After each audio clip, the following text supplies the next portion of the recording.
If you think deportation is just about people being sent back to their home countries, here's the truth. It's not that simple. Right now, in a small Mexican border town, thousands of people are bracing for a massive deportation operation.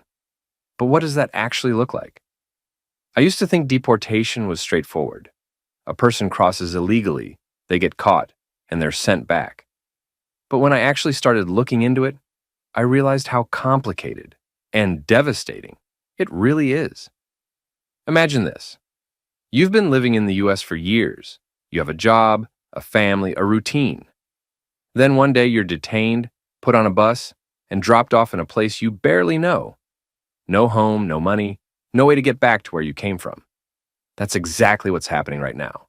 And border towns like Tijuana, Ciudad Juarez, and Matamoros are being overwhelmed. Shelters are overflowing. Some have double the number of people they were built for. Deportees are arriving with nothing but the clothes on their backs. Many don't even have phones to call their families. Local governments and charities are struggling to provide food, water, and medical care.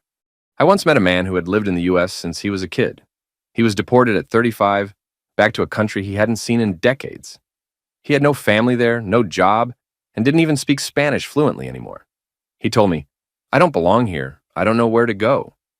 That's the part people don't see. It's not just about crossing a border, it's about what happens after, and the proof is everywhere. Reports show that many deportees are targeted by cartels the moment they arrive. They're seen as easy prey, alone, vulnerable, and desperate for work.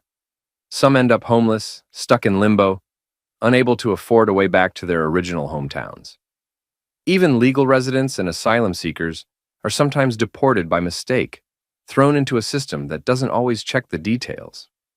The question is, what happens next?